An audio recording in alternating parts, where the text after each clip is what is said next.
Hey, comic book fans, Chris the Jedi here, coming to you with my comic book review for the week of September 28th. It's the last comic book review for the month of September, and also it is the last comic book review for the DC New 52 number ones.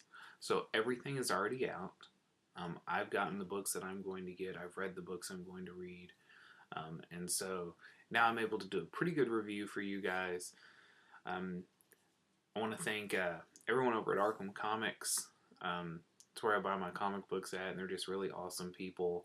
And they always suggest really good books, stuff that I may not have on my pull list, but they think I would enjoy. So if you live near Blytheville, Arkansas, go check them out. And also check out my buddy on here, Blue Goblin 01 here on YouTube. I believe that's also his name on Tumblr and Twitter. He's a really cool dude. I went to high school with him, and he's one of the ones that I guess got me into thinking about doing these comic book reviews. So anyhow, go check him out. I'm not going to waste any time because I have quite a few books today. So we're going to start with Amazing Spider-Man number 1. See if I can get the glare out of that. Amazing Spider-Man number 1. This is Spider Island Part 4. Written by Dan Slott, art by Ramos. What's his first name? I just forgot. Oh well. This guy is one of my favorite Spider-Man artists. Of course, Romita and Romita Jr. are my favorite artists. And Romita Jr. especially is my absolute favorite artist. But this guy, I really love Ramos's art. Throughout this little Spider Island series, we've been getting to see a lot of other Marvel characters as well. And so I like the way he draws all the Marvel characters. It's just, I really like his art. Storytelling in this has been great. At the end of number 3, we find out that J. Jonah Jameson is infected with the spider virus. And this was really good. Spider-Man 670, Spider Island Part 4. It was really good. You see some really interesting things happen, and I would recommend this to anyone who's a Spider-Man fan and has been out of it for a little while, because that's what it is for me. I was out of Spider-Man for a long time, and my friend Blue Goblin suggested this to me, and so this has just been really great. This Spider Island story is really neat. They've got a lot of little a lot of other titles that go along with this, but you don't have to read those to be able to keep up with this. If you don't want to pick up 10 Marvel titles, which is 8 or 10 of them is what goes with this Spider Island series, then just pick this up because this was great. I would give this a B plus. This is It's probably one of the best books, in my opinion, out there on the market. It's definitely one of the best things that Marvel's putting out. There's just some really good stuff happening in the story, so I would suggest picking it up, reading it, and just enjoy Spidey, enjoy the quips. They're there, and I admire any Spider-Man writer. I always admire, because Spider-Man's been around forever. And to continually come up with funny little things that he says that's still fun to read, that takes a good writer. So, Dan Slott, congratulations, you're a good dude. And keep writing good Spider-Man stuff. So, Amazing Spider-Man number 670, Spider Island Part 4, gets a B+. Next, we have Kick-Ass 2, number 4, written by Mark Millar, art by my favorite, John Romita Jr., first of all, this whole series is incredible. If you read Kick-Ass, the first series, it was great, and then, they based the movie off of that. This Kick-Ass 2 has just been the same stuff, only more. It's incredible. This is a must-read book for all psychopaths, and I love how Mark Millar does little things like that. And I honestly wasn't expecting this book to be out this week, because number 3 just came out last month. And so if you've been reading this, this thing, it's taken them, 8 months to get to number 4, maybe longer than that, maybe 10 months, almost a year maybe. Anyhow, this is just really good. You see, you see a lot of really cool stuff happening in here. In the book, Red Mist is blowing away 9-year-olds with like an Uzi or something. I mean, that's that's awesome. Who can write shoot up a bunch of 9-year-olds with an Uzi and make it readable? Oh, only Mark Miller. This is great. The art. Um, I've said it before. I don't think this story could be told with anyone else's art. I don't want to see him try because I don't want him to prove me right, and I also don't want him to prove me wrong. I just want to believe that this story could not be done with anyone else's art except for John Romita Jr. So, Kick-Ass 2, number 4. It gets a B plus. This is a really good book. It's violent and it's bloody, and it's also kind of cartoony and campy, and so go out and pick it up. It says for mature readers, and I'm not going to advocate that young children read this, but honestly, unless you're 10 or 12, this is a good book to read. It's fiction, it's not real, so I think if you can keep that in your little head up there, you'll be fine. Next, I have The Savage Hawkman, number 1. This is a book that wasn't originally on my list, and Ken Jackson suggested it to me. Ken is from Arkham Comics, and so I picked it up. It's written by Tony Daniel, and he and Philip Tan do the art. I believe they both do some of it. If you've read anything by Tony Daniel, then you know what to expect from him. And it's good storytelling. It's just not interesting to me. Hawkman is just not an interesting character to me. Like I said, it's a pretty good number 1. Storytelling wise, it's not like Daniel writes an unreadable book. It's a pretty good book. It's just not interesting to me. And also, not also, the book deals with a lot of the mysteries, or I guess it's starting to unravel a lot of the mysteries of the Nth Metal, and so I really think that that's what, at least maybe the first 4 or 5 books, they're going to deal with some of the mysteries of the Nth Metal and kind of how it works. It's just Carter right now. There's no, he's the only one. Shaira is not in it. I believe that's her name. She's not in it. But anyhow, like I said, this one's okay. It's not that it's written poorly. It's just not interesting to me. I give it a C. It's not something I'll continue to pick up. Next, Superman number 1. George Perez and Jesus Marino. I actually think George Perez did the writing and the art, and then or like the writing and the pencils, and Marino does the inking on it. I think that's what it is. I suppose I could open it up and find out. But anyhow, this was just another typical Superman where you have a bad guy that gets more and more powerful, and it seems like there's absolutely no hope, and then he just flies it up into outer space. This bad guy in this, little spoiler alert, it happens to be like a fire monster or something, and so he just flies it into outer space, and without the oxygen, the fire goes out, and it's done. So just kind of the same old crap from Superman. If you're not a fan of Superman, this book isn't necessarily going to make you a fan of Superman, which is what I was hoping it would do. I've said this before, recently started a job as a journalist, and so I kind of wanted to get into some Superman because I basically am Clark Kent. Which is funny because the Clark Kent aspect of this book is very interesting to read. It's really fun to read.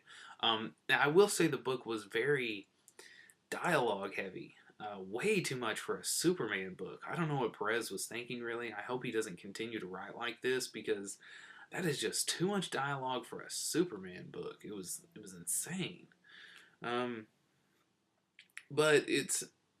And also, let me go ahead and add, if this cover art is turning you off like it was me, because that just doesn't look good, he looks like he's 5 feet tall. So if the cover art is turning you off like it was me, go ahead and pick it up, because the art on the inside is a lot better. I don't know what happened on the cover and why it looks that way, but the interior art is much, much better. So, anyhow, this book doesn't really get interesting until the last page. Let me go ahead and pull it out and take a look at it. Clark Kent has, after the whole thing, he's come to see Lois at her apartment, and as he's talking to her, her boyfriend or whatever he is steps out from the back and was like, Lois, come back and let's finish celebrating. So anyhow, as Clark is leaving and he's walking to the elevator, he decides to kind of eavesdrop on their conversation, and so they're just kind of talking about, let's see here. There's a line right here that said, Lois goes, he's such a loner, never really lets anyone get close to him. I tried to set him up with some of my friends, but then Jonathan Carroll, who's her boyfriend or whatever, says, maybe he's pining for you. And she says, oh, shut up and get back in bed. Now, he's hearing all this. As he's getting on the elevator down here, you'll see, you just feel for him. I don't know, those last 4 panels right there, I've never seen a book that I was unhappy with through the whole book. And then the last 4 little panels made me say, okay, I'm probably going to pick up number 2. So I'm going to give this a C+. I'm not going to put it on my pull list, but I am going to pick up number 2 to kind of see where they're going with this. Lois and Clark, as many of you know, Lois and Clark are not a couple in the new DC universe. So, that doesn't necessarily mean they won't ever be. It's just that they're not now and they never have been. So I'm kind of interested to see where they take the Clark Kent aspect of it. I could care less about the Superman aspect. They're going to do the same thing they've been doing for the last, I don't know. I mean, they came up with original stuff until like maybe 25 years ago, and then for the last 25 years, it's just been the same stuff over and over again. Really bad monster, fly him up into space, or a new color of kryptonite and find some way to defeat it. I don't know. It's just, it's not my cup of tea. But the Clark Kent aspect of it is going to keep me reading at least for 1 more issue. So, like I said, C+. If you're a Superman fan, you might enjoy it. If you're not and you're looking for a book that's going to turn you into one, that's not it. Read Action Comics. Action Comics will turn you into a Superman fan. That one is going on my pull list. Anyhow, my next book was one that I was very happy to get in. It's another one that continued over from the last DC universe, and that is The Dark Knight. Let's see if I can get that glare out. The Dark Knight #1. Batman Dark Knight #1. It's by David Finch and Paul Jenkins, and this is actually it's the first time I've noticed a situation like this. Basically what happened is Finch and Jenkins both came up with the storyline, and then Jenkins actually did the script, and Finch did all the art for it, which I love David Finch's Batman art. One of my favorite Batman artists. If you've heard me talk about it before, then you know Finch is right up there, within the top few favorite artists that I have. Anyhow, so this was a really good book.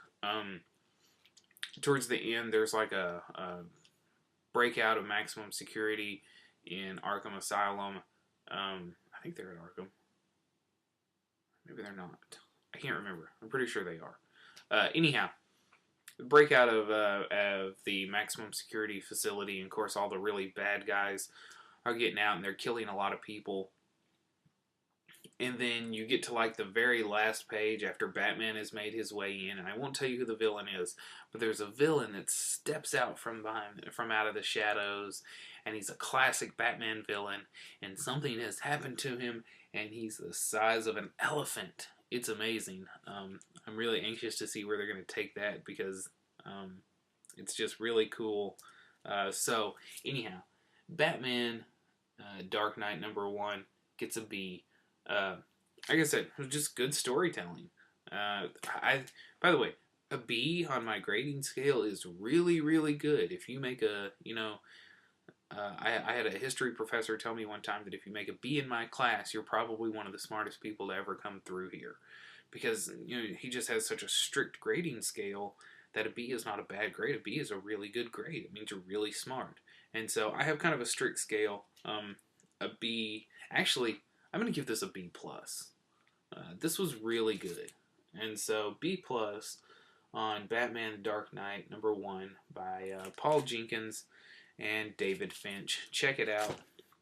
If you're into the Batman mythology and the Bat family, as it's often called, go ahead and add it to your file because it's really good. One of my favorite titles out there. Of course, I've enjoyed all of Bat titles. None of them have been incredibly disappointing. I would say the only one I didn't jump through hoops for was the Batgirl #1. I know a lot of people say great things about it, but it's just, like, it's good. It's just not what I was expecting, considering what most people say about Gail Simone's writing. So it was good, it just wasn't what I was expecting. And no, I don't have a review on that because I picked it up after that week had already passed, and so I didn't want to go back and do one. Anyhow, next book, Teen Titans #1. Written by Scott Lobdell, art by Brett Booth. Look at this Red Robin right here. Let me see if I can get it in there. Look at that. Isn't that cool? I picked up the Red Robin series when it first started. I started at #1. Right at the beginning, I was there. I was excited about it. Tim Drake as Red Robin. Picked up, I believe it was 26 issues, all of them. It's one of the only comic books that I ever picked up at #1 and never stopped getting it. Never. In fact, there was even a time where I had really had to cut back on the comic books I was reading, and I had cut down to just picking up a few trades, and the only monthly book that I was getting was Red Robin. So I was happy to see Tim as Red Robin in the Teen Titans book. And this was really, really good. The story focuses on Tim going around and trying to, trying to gather everyone together. They're not the Teen Titans yet. They're just a group of meta teenagers who have been doing some things to get a lot of attention, and now there's an agency, I believe, called Nowhere. N-O-W, is that it, right? Nowhere. I believe it's Nowhere. N-O-W-H-E-R-E, and of course it stands for something, but they don't talk about what it is. But anyhow, excuse me. This was just a really good book. Like I said, I love the whole Bat family, and so the fact that #1 kind of focused on Tim Drake, it sold me even more on the book. This is one I'm going to pick up #2, and if #2 is just as good as #1, then it's going to go on my pull list. Another thing that was really interesting to me, I think it's like the last page, is when the guy from Nowhere is going to find Superboy in the lab that he's been in, and it's basically the same last page from Superboy #1, or at least one of the last few pages from Superboy #1. So I really liked how they were tying those two together like that. I thought it was really cool. So Teen Titans #1, it gets a B. The art was good, the story writing was good, and it focused on Tim Drake, so I thought it was awesome. So definitely go pick that up. Like I said, it gets a B. My next book is a book that I couldn't remember if I had it on my pull list or not. And by the time I thought that I didn't, it was really too late to have it ordered and have it put on my file. So I just had to wait and see. And that is Green Lantern New Guardians #1. Written by Tony Bedard, art by Tyler Kirkman. Now these two have worked on Green Lantern stuff before, if I'm correct. I know Bedard has, and I'm pretty sure Kirkman has also. And you can tell because they did a really great job. This story centers around Kyle Rayner, which, if you're close to my age, when you were a kid, Kyle Rayner was one of the Green Lanterns that they really focused on. I didn't read Green Lantern a lot when I was a kid, but the few times that I would pick up Green Lantern titles, or a title that had Green Lantern in it, it was almost always Kyle Rayner, because Hal was dead. So, I believe Hal was dead. Anyhow, So this was really awesome. It goes back to the very beginning for Kyle, and you see him. The ring chooses him. Actually, what happens is all the new Guardians are destroyed except for Ganthet, and Ganthet makes a new ring, and he sends it out, and it chooses Kyle. So it was really really cool. Like I said, Kyle Rayner is my favorite Green Lantern. Sorry, Hal, but Kyle's my favorite. Another thing that I liked about this, if you remember from a few weeks ago, I was talking about how I wish they would do more Blue Lantern stuff, and as you can see, there's Saint Walker right there. Um, so, and you see a few panels in the book, and I want to explain what this is about because I want you to just read it. But there are a few panels in the book where all the different color rings are kind of flying through space, and you see the Blue Lantern ring. Now, here's my only gripe. Out of all that, you see the Blue Lantern rings and everything, you see St. Walker on the front. In the book, you never actually see a Blue Lantern. Every other ring color is represented somewhere in the book. They have a lantern to represent it, but you never see a Blue Lantern. So I'm thinking that maybe during editing or something, they just weren't paying attention and cut out some of the Blue Lantern stuff, or maybe they just didn't notice that they hadn't put one in. And I don't know. I don't think it was intentional, but anyhow, this was a really great story. Kyle Rayner is a cartoonist, so right off the bat, he's coming up with some really cool constructs. This is my favorite Green Lantern title so far. And if it ever got to where I was like, I'm just not feeling the Green Lanterns, I'm going to drop them, I would drop the other two and keep this one. This has been my favorite so far. So put it on your list. I give it a B.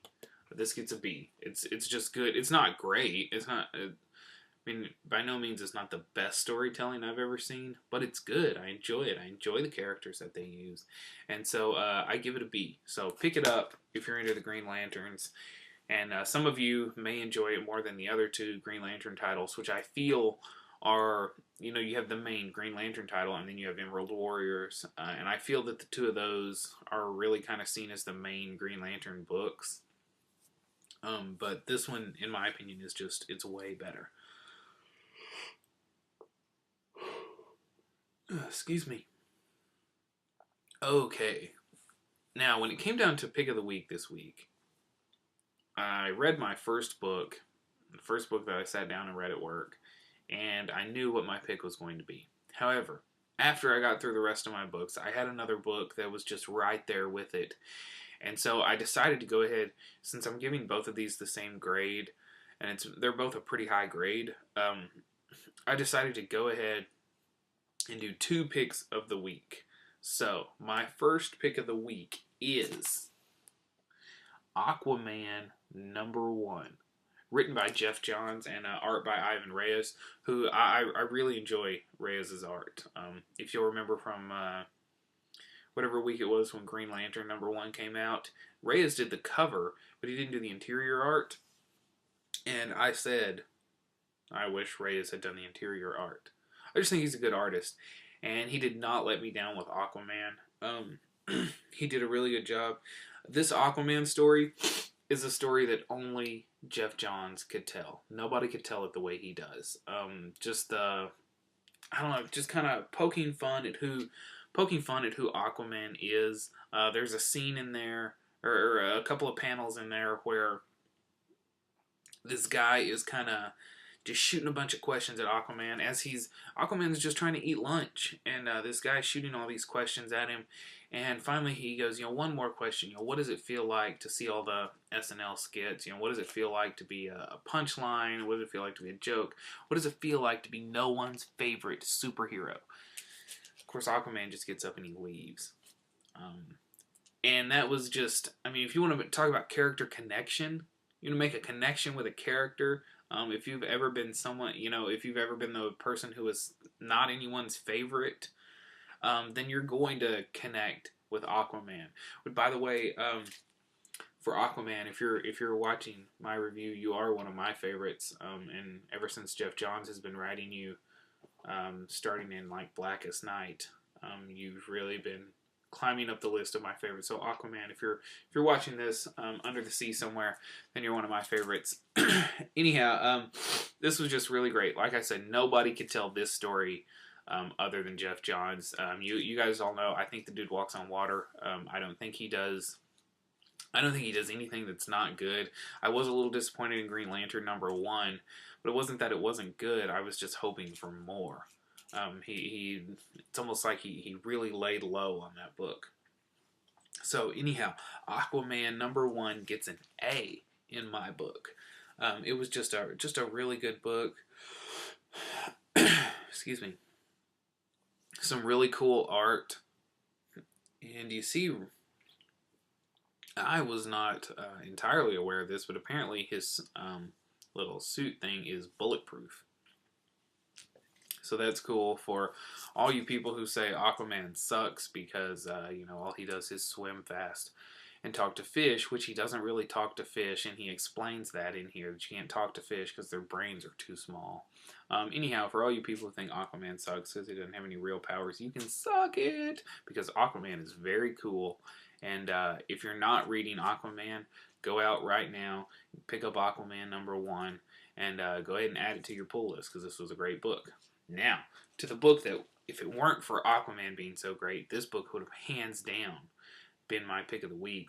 And I would go as far as to say it may be, it's definitely in the top 3 books of all of the #1s so far. And be really close to being the best, in my opinion, my humble opinion. That is The Flash, #1. Get that glare out of there. I don't know. Anyhow, Francis Manapul does the art and the writing on this, which is great because I love Francis Manapul's Flash art. He's my favorite Flash artist. I have artists who are just kind of my favorite, and then I have artists when it comes to specific characters, I like their art, and Manapul is my favorite Flash artist. Jim Lee is great. He does a great job. I just like Manapul's art better. I think one of the things that makes me like Manapul so much is not just the way he draws the Flash, but the way he draws Barry Allen. It just seems to really fit to me. This is a really great book.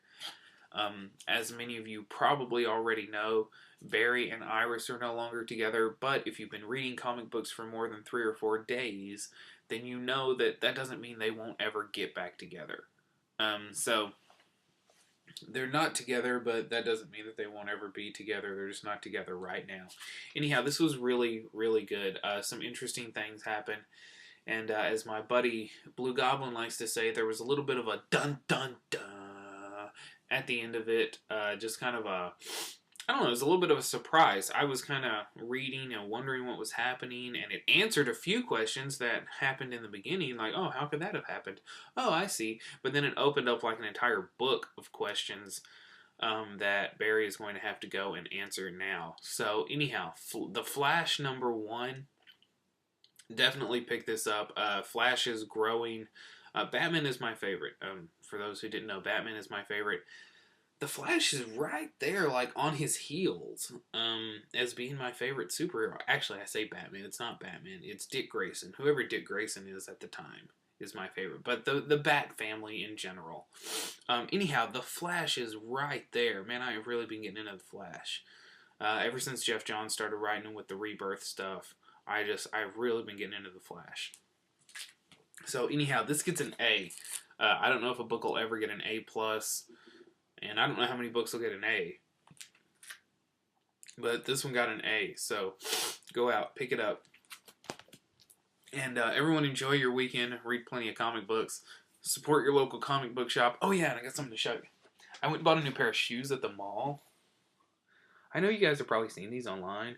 But if you don't own a pair, you don't really get to appreciate them. They're so cool.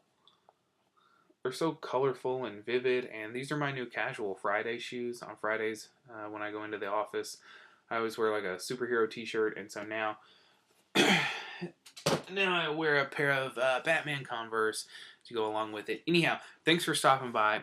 Subscribe to my channel. I appreciate all you guys who subscribe. If you leave me comments, I will get back to them, and I'll try to do it in a timely manner. I do stay pretty busy with my job. But I'm also going to try to start getting these up earlier in the week, maybe Wednesday night or Thursday. So everybody, enjoy your comic books this week. Subscribe to my channel. Subscribe to my buddy Blue Goblin's channel. And subscribe to any comic book review that you feel does a better job of highlighting the books that you like. And I'm sorry if I said a book that you liked sucked. But that's just the way it goes sometimes. Anyhow, have a great night.